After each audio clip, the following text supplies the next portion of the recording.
Hello friends, welcome to me కథల సంపుటి. Friends, ఈరోజు నిధి నవలలోని రెండో భాగాన్ని చూద్దామండి. నవలలోకి వెళ్లే ముందు ఇంకా ఎవరైనా మన ఛానల్ని సబ్స్క్రైబ్ చేయనట్లయితే తప్పకుండా ఛానల్ని సబ్స్క్రైబ్ చేయండి, లైక్ చేయండి, షేర్ చేయండి. నవలలు వినే ఆసక్తి ఉన్న మీ స్నేహితులకు, బంధువర్గానికి మన ఛానల్ని షేర్ చేయండి. వారి చేత కూడా ఛానల్ని సబ్స్క్రైబ్ చేయించండి. శ్రోతల యొక్క ప్రోత్సాహం నా ఛానల్కి ఎంతో ముఖ్యమని భావిస్తూ ఉంటాను. ప్లీజ్ సబ్స్క్రైబ్ టు మీ కథల సంపుటి ఛానల్. ఇక నవలలోకి వెళ్ళిపోదామా? మరి చదువుతున్నది శాంతినారాయణ. నిన్నటి ఎపిసోడ్ విని వారి కామెంట్స్ నాకు అందించిన ప్రతి ఒక్కరికి ధన్యవాదాలండి. ఇక నిన్నటి ఎపిసోడ్లో రాజుగారి ఉదంతం, అతను సంపదనంతా ఒక శివాలయం కింద పాతిపెట్టడం, ఆ తర్వాత తాంత్రికుల్లాగా జీవించి తన జీవనయానం ముగించేస్తాడు. ప్రస్తుతం సంతోష్కి పెళ్లి చూపులు, అమ్మాయి నచ్చడంతో అంతవరకు విన్నారు కదా. ఇక ఈ భాగంలో ఏం జరుగుతుందో ఇప్పుడు చూద్దాం. ఇరు వర్గాలకి అమ్మాయి అబ్బాయికి, అబ్బాయి అమ్మాయికి నచ్చింది అని తెలుసుకున్న తర్వాత బాగా నచ్చాడంట. లోపల నుంచి పెద్ద గొంతుతో అరిచాడు ఆమె తమ్ముడు రాజా. శుభం, ఇంకా ఆ మిగతా విషయాలు మాట్లాడుకుంటే నిశ్చితార్థం జరిపేయచ్చు అన్నారు రాంబ్రహ్మం. మా పల్లవికి కట్నం ఇచ్చి పెళ్లి చేయటం నాకు ఇష్టం లేదు. మా పుత్తడి బొమ్మకు కట్నమా అని ఉన్నదేదో నా కొడుకుతో పాటు దానికి ఇస్తాను. అలా మీకు అంగీకారమైతే అంటూ నసిగాడు వెంకటనారాయణ. మాట్లాడటానికి ఎవరికి మాత్రం నోరొస్తుంది? ఆ అమ్మాయి అందానికి తండ్రిగా తీసుకున్న సరైన నిర్ణయం అది. సంతోష్ తండ్రి ప్రసాదరావు లేచాడు. చిరునవ్వుతో వెంకటనారాయణ చేతులు పట్టుకున్నాడు. తాంబూలాలు మార్చుకుందామా అని ఆగి, బావగారు అంటూ ఆ మాటను పూర్తి చేశాడు. అందరి మొహాల్లోనూ చిరునవ్వులు విరబూశాయి. నిశ్చితార్థం తతంగం ముగిసింది. వచ్చిన వాళ్ళందరూ కాబోయే వధూవరుల్ని ఆశీర్వదించారు. మొత్తం క్రతువు దగ్గరుండి జరిపించిన పంతులు గారు ముహూర్తం నిర్ణయించడంలో మునిగిపోయారు. వధూవరులు జాతక చక్రాల దగ్గరుంచుకుని ఆయన పడుతున్న కుస్తీ ఎంతకీ తెగడం లేదు. చాలాసేపు తనలో తాను ఏవో లెక్కలు వేసుకుంటూ వేళ్లు ముడుస్తూ తెరుస్తూ అందర్నీ సస్పెన్స్లో ఉంచి చివరికి తన సమాధానం చెప్పాడు. వధూవరుల జాతకాల ప్రకారం 3 నెలల వరకు మంచి ముహూర్తాలు లేవు. మధ్యలో 1 అర ఉన్న సరైన ముహూర్తాలు కావు. మీరు మీ నిర్ణయం చెప్తే దాన్ని బట్టి ముహూర్తం కాగితం రాస్తాను. వెంకటనారాయణ వెంటనే అన్నాడు. ఆ మాత్రం సమయం ఉండడమే మంచిదిలేండి పంతులు గారు, ఆ ముహూర్తమే కానియండి అని. ఏమంటారు బావగారు అని అడిగాడు ప్రసాదరావుని. మీ ఇష్టం బావగారు, ఆడపిల్లివారు మీరు. అన్నీ సిద్ధమయ్యేసరికి ఆ మాత్రం టైం పడుతుంది. కాదు, ముందే చేస్తామంటారా? మేం సిద్ధం. మాదే ఉంది. కాలి మెట్టల నుంచి తలంబ్రాల దాకా, పెళ్లి కార్డుల నుంచి విందు భోజనాల దాకా కాంట్రాక్టుల మయమైపోయింది. ఖర్చు పెట్టే ఓపిక ఉండాలి, కానీ మనం నుంచుని చూస్తుంటే పెళ్ళైపోతుంది అన్నాడు ప్రసాదరావు. చివరికి అంతా 3 నెలల తర్వాతి ముహూర్తానికే ఓటేశారు. సంతోష్ మాత్రం గిజగిజలాడిపోయాడు. ఈ బంగారు బొమ్మ తన సొంతం కావడానికి ఇంకా 3 నెలలు ఆగాల అని. కానీ తన చేతుల్లో ఏమీ లేదు. మరి కాసేపటికి అందరూ భోజనాలు చేశారు. మరోసారి పల్లవిని చూడాలని అతడిగాడికి ఉంది. కానీ అక్కడ అలాంటివేవీ కుదిరే వీలు కనిపించడం లేదు.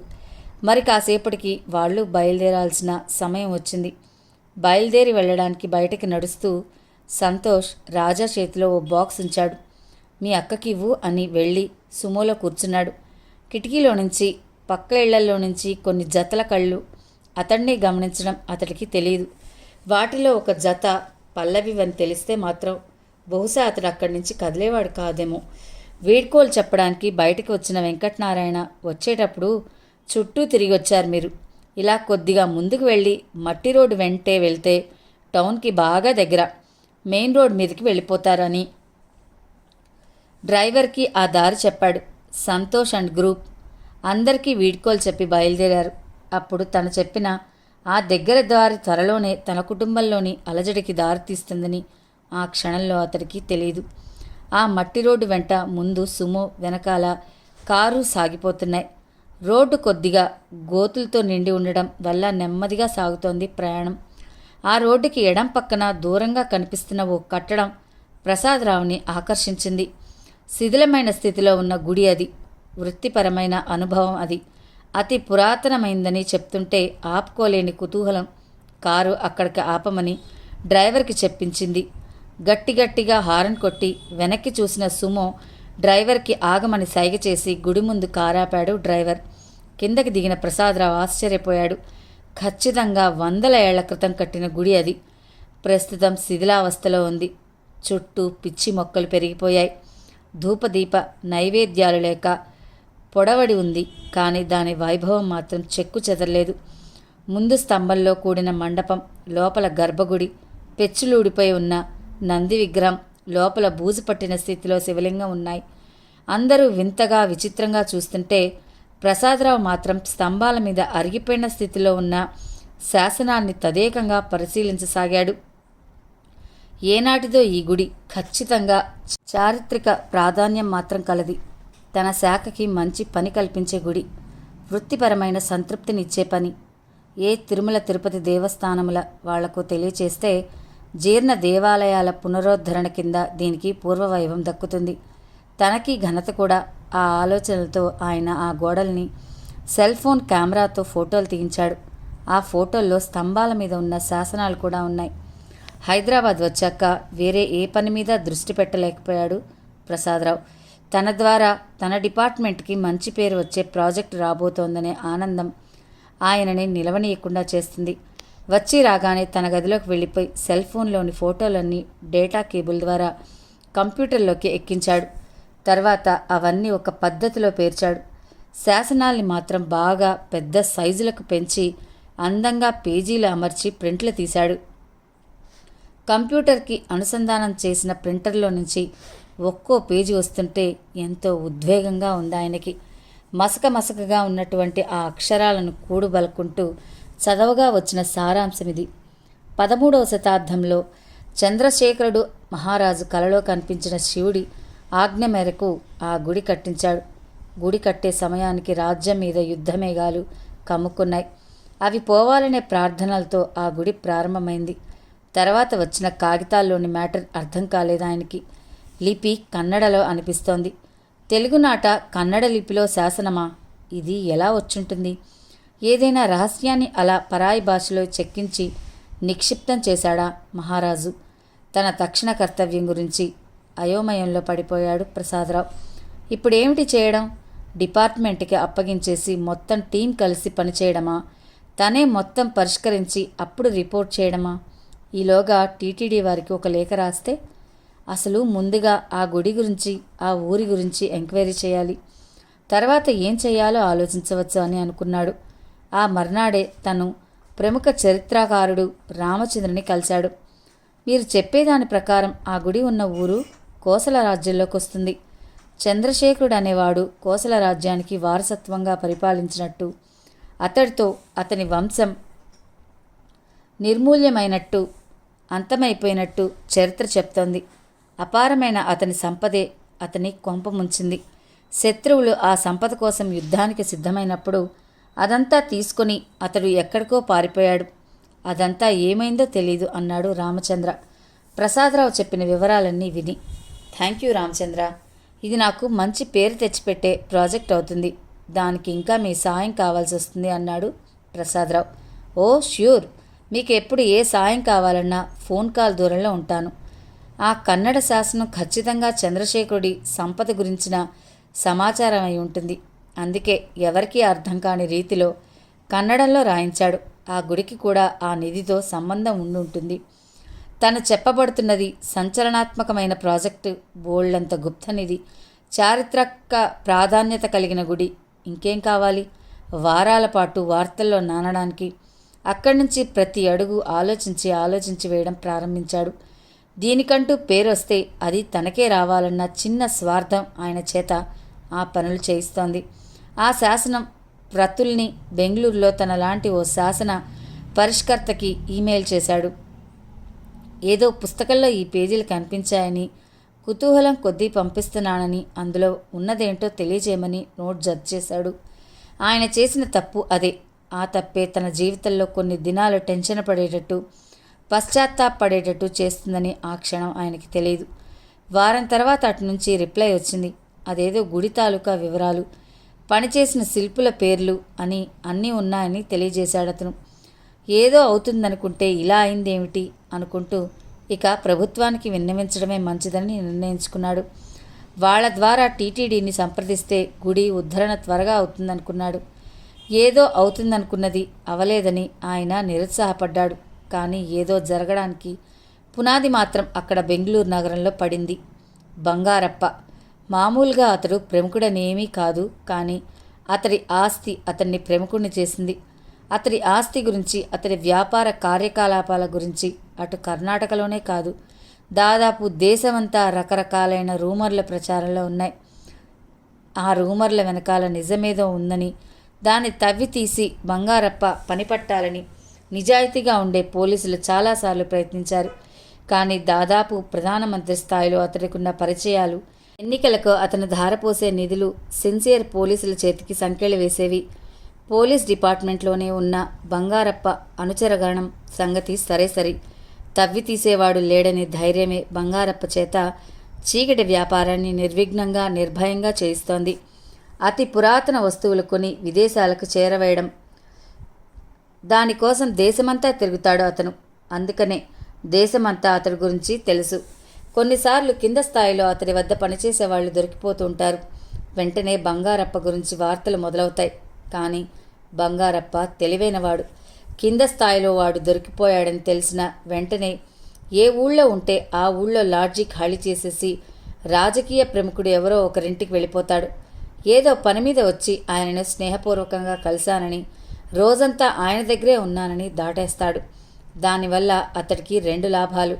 ఒకటి, తను ఆ ఊరు ఎందుకు వచ్చానని ఎవరూ ధైర్యంగా ప్రశ్నించలేరు. అలాంటి వాళ్ల సంగతి నాయకుడు చూసుకుంటాడు. 2, కిందవాడు దొరికిపోయాడు గనక తను వచ్చిన పని తాలూకా వాళ్ళు ఆ ప్రముఖుడి ఇంటి వద్దే తనని కలిసి వస్తువు అప్పగిస్తారు. వాళ్ళకి ముందే ఆ రకంగా ఇన్ఫర్మేషన్ పంపిస్తాడు బంగారప్ప. బంగారప్ప ఎదుగుదల కూడా చిత్రంగా మొదలైంది. 20 ఏళ్ల క్రితం అతడు సామాన్య మధ్యతరగతి కుటుంబీకుడు. తల్లి తండ్రి చనిపోతే బామ్మతో కలిసి ఉండేవాడు. కొన్నాళ్లకు ఆవిడ కాలం చేసింది. వంశపారంపర్యంగా వస్తున్న హోటల్ వ్యాపారం తను చూసుకోసాగాడు. కానీ అది కూడా నెమ్మదిగా నష్టాల్లో పడింది. కష్టాల్లో అందరికీ గుర్తొచ్చేవి కొన్నుంటాయి. 1 దేవుడు, 2 జాతకం, 3 వాస్తు. ఆ క్రమంలో అతను ఎన్నో మొక్కులు మొక్కాడు. తిరుపతి వెంకన్నకు తన వ్యాపారంలో 10 పైసల వాటానిస్తానని మొక్కుకున్నాడు. జాతకం చూపించుకుంటే ఈ కష్టాలు ఎన్నాళ్ళో ఉండవని, భవిష్యత్తు బ్రహ్మాండంగా ఉంటుందని చెప్పారు. 3వది వాస్తు. అతడి ఇంటి కాంపౌండ్ వాల్ పడగొట్టి కొద్దిగా లోపలికి కట్టాలని, వీధి గుమ్మం కొద్దిగా పక్కకి జరిపి ఏర్పాటు చేసుకోవాలని సూచించాడు. ఆర్థికంగా ఇబ్బందిగా ఉన్న రోజుల్లో ఆ పనులు అతడికి కష్టంగా తోచాయి. అందుకే గోడను తనే కూల్చేసి గుమ్మం తొలగించి అప్పుడు మేస్త్రీలు పిలిచి వాళ్ళకి అప్పగిస్తే డబ్బు ఆదా అవుతుందని తలిచాడు. అందుకే రోజు పగలంతా హోటల్లో ఉండి రాత్రి హోటల్ ముగిశాక గోడని కూల్చసాగాడు. ఓ రాత్రి అలా గోడని కూలుస్తుండగా గుణపం దెబ్బకు గల్లున శబ్దం వచ్చింది. ఏంటా అని చూశాడు. గోడ లోపల ఓ కుండ. అది పగిలి దానిలో నుంచి కనిపిస్తున్న బంగారు నాణాలు అతడు కళ్ళు మెరిశాయి. కళా నిజమాని 4 సార్లు గిల్లి చూసుకున్నాడు. వణుకుతున్న చేతులతో వెళ్ళి కుండలో చేయి పెట్టాడు. 1, 2 కాదు, అక్షరాల 20 బంగారు నాణాలు. కంగారుగా అటు ఇటు చూశాడు. ఎవరూ లేరు. గబగబా ఇంట్లోకి వెళ్ళి నాణాలు అన్నిటినీ గుడ్డతో తుడిచాడు. రేపటితో తన జీవితం సెటిల్ అయిపోయినట్టే అనుకున్నాడు ఆనందంగా. ఎప్పుడెప్పుడు తెల్లవారుతుందా, ఎప్పుడు నాణాలకు ధర కట్టుదామా అని ఆతృతగా ఉంది అతనికి. కానీ టైం నెమ్మదిగా నడుస్తోంది. నిద్రపోదామన్నా నిద్ర వచ్చే పరిస్థితి కనిపించలేదు. అందుకే మంచం మీద పడుకుని అటు ఇటు దొరలసాగాడు, బంగారు భవిష్యత్తును ఊహించుకుంటూ. దాదాపు తెల్లవారుతుండగా వచ్చింది ఆలోచన. వణికిపోయాడు ఆ ఆలోచన రాగానే. డబ్బు కోసం జరిగిన ఘోరాలన్నీ అతడి కళ్ళ ముందు మెదిలాయి. తన దగ్గర అంత సొమ్ముందని తెలిస్తే ఎవరైనా తనని చంపేసి అదంతా కొట్టేయచ్చు. అసలే ఒంటరివాడు, పైగా బలహీనుడు. తను చాలాసేపు ఆలోచించి ఓ నిర్ణయానికి వచ్చాడు. ఆ నాణాలని ఒక్కొక్కటి అమ్మి సొమ్ము చేసుకుని వ్యాపారాల్లో పెట్టుబడి పెట్టి వ్యాపారాలని అభివృద్ధి చేసుకోవాలని నిర్ణయించుకున్నాడు. 10 గంటలకు ఇంటికి తాళం పెట్టి ఒక నాణాన్ని జేబులో వేసుకుని తనకు తెలిసిన బంగారం పనిచేసే వ్యక్తి దగ్గరికి వెళ్ళాడు. అతడు దాన్ని బాగా పరిశీలించి చూసి, ఇది నీకు ఎక్కడిది బంగారప్ప అని అడిగాడు.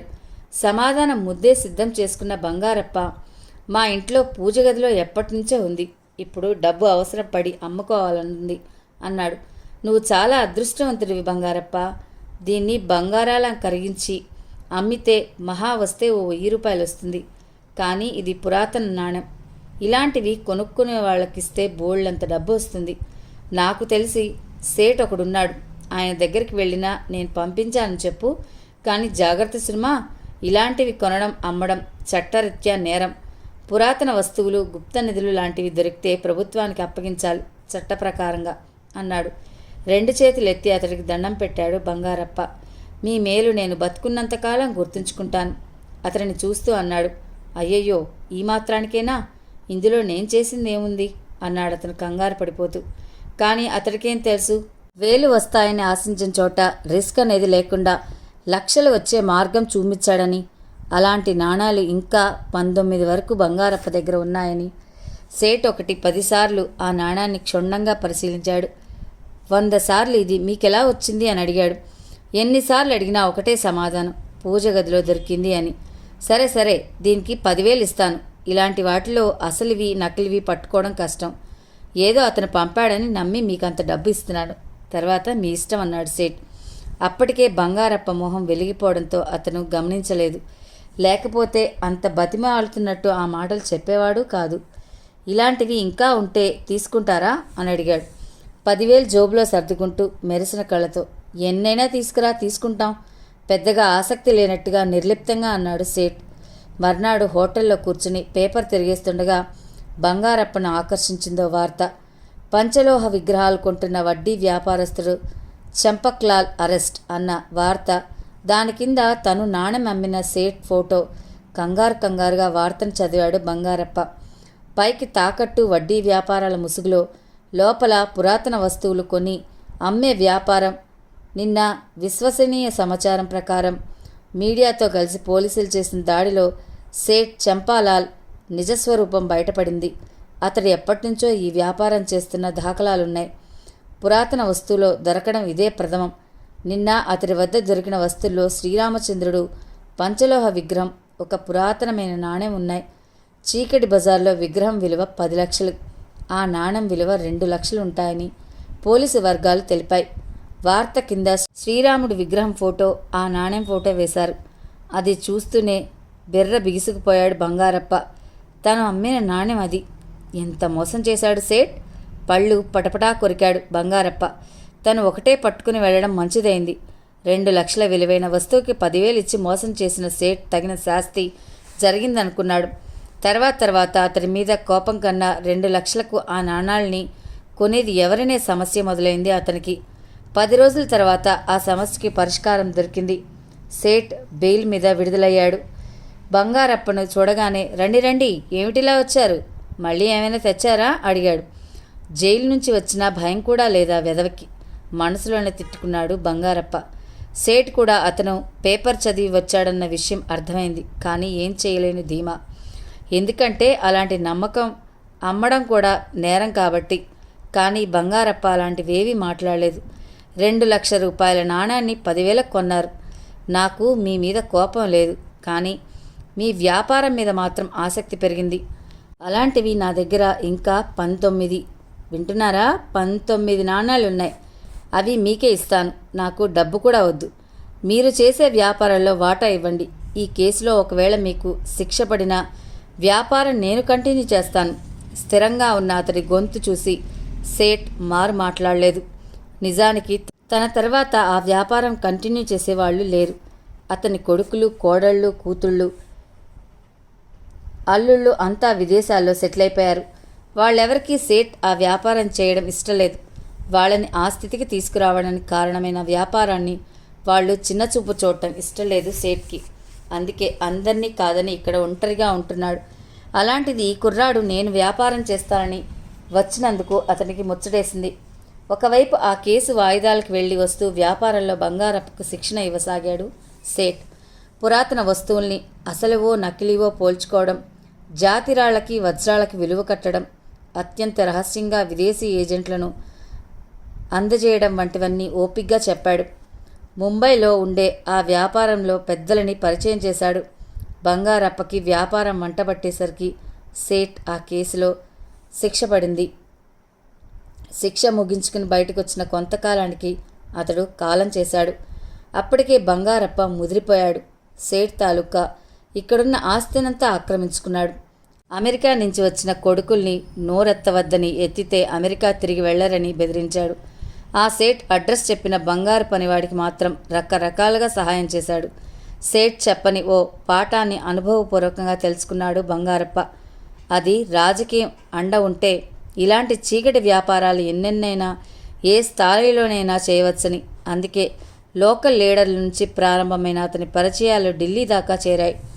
అతడి చీకటి వ్యాపారం కూడా జాతీయ స్థాయి నుంచి అంతర్జాతీయ స్థాయికి ఎదిగింది. బంగారప్ప ప్రస్తుతం హైదరాబాద్లో ఉన్నాడు. అతడు హైదరాబాద్ వచ్చిన పని చాలా పెద్దది. అది ఇరీడియం నాణాల సేకరణ. భారతదేశాన్ని ఈస్ట్ ఇండియా కంపెనీ పాలిస్తున్న కాలంలో ఇరీడియం అనే లోహంతో తయారైన అణా నాణాల్ని విడుదల చేసింది. అది కూడా కొద్ది సంఖ్యలోనే. ఒకవైపు విక్టోరియా రాణి బొమ్మ, మరోపక్క అన్నా అనే ఇంగ్లీష్ అక్షరాల్లో ఉండే ఆ కోడిగుడ్డు ఆకారపు నాణాలు గ్రహాలు ప్రత్యేకమైన కూటమిలో ఉండగా తయారైనవి. అందుకని వాటిని కొని అద్భుత శక్తులు సంక్రమించాయని ప్రసిద్ధి. పైగా ఇరీడియం అనే లోహం ఒక గ్రహ శకలం నుంచి తయారై చేయబడింది ప్రతీతి. ఆ నాణాలను బియ్యాన్ని ఆకర్షించే గుణం ఉందని అంటారు.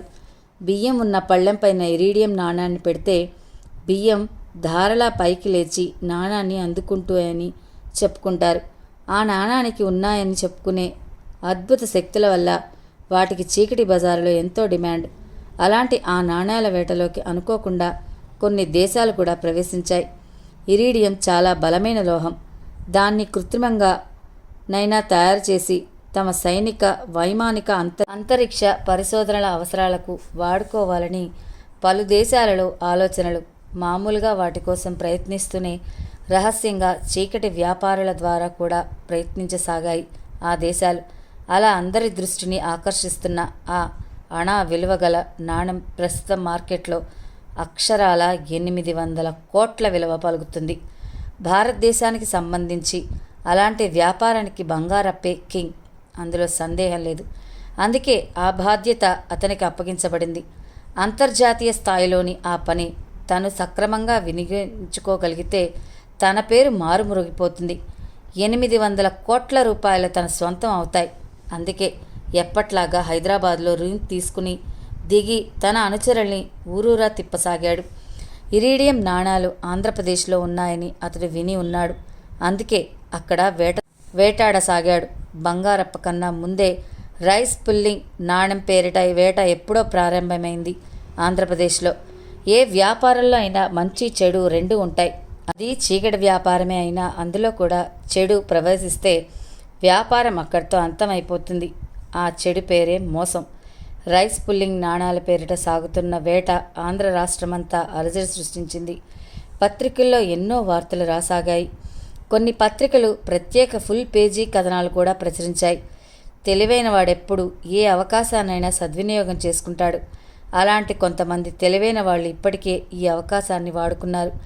రియల్ ఎస్టేట్ భూమి వల్ల, పదవుల వల్ల, ఇలా రకరకాలుగా వ్యాపారాల వల్ల మధ్యంతరంగా కలిసొచ్చిన వాళ్ళని టార్గెట్ చేసుకుని ప్లాన్ చేశారు వాళ్ళు. తమ ద్వారా రైస్ పుల్లింగ్ నాణాలు ఉన్నాయని, అయితే అవతల వాళ్ళు చాలా ఎక్కువ ధర అడగడం వల్ల తమ ఆర్థిక స్థితి అందుకు సహకరించక కొనలేకపోతున్నామని చెప్పి డబ్బు తీసుకుని ఉడాయించేవారు. అలా మోసపోయిన వాళ్లలో ఇద్దరు రియల్ ఎస్టేట్ వ్యాపారులు, ఒక జెడ్పీ చైర్పర్సన్, ఒక సర్పంచ్, ఒక ఎంపీటీసీ సభ్యుడు కూడా ఉన్నారు. ఎప్పుడైతే ఒక వ్యవహారంలో మోసపోయిన వాళ్ళు ఉన్నారో అలాంటి వ్యవహారాల మీద పోలీసులు కన్నుంటుంది.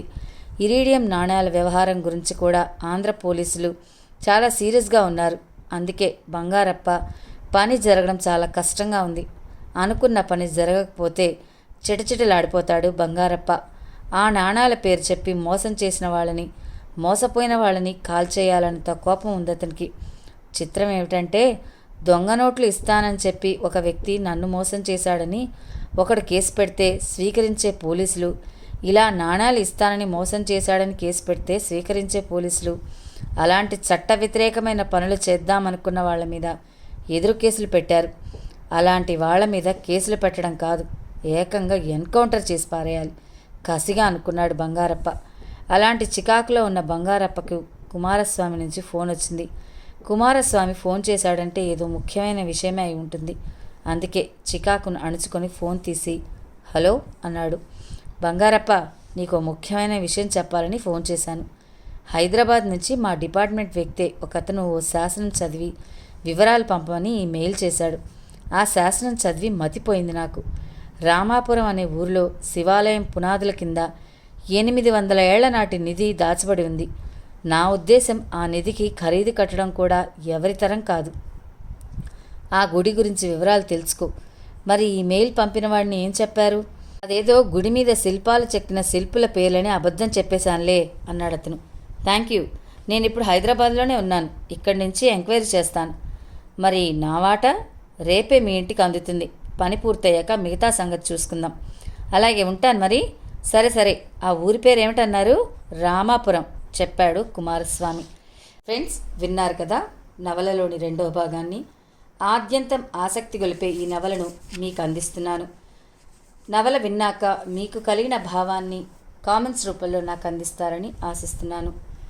మరిన్ని మంచి నవలలు వినాలనుకుంటే తప్పకుండా మన ఛానల్ని సబ్స్క్రైబ్ చేయండి, లైక్ చేయండి, షేర్ చేయండి, కామెంట్ చేయండి. ప్లీజ్ సబ్స్క్రైబ్ టు మీ కథల సంపుటి ఛానల్.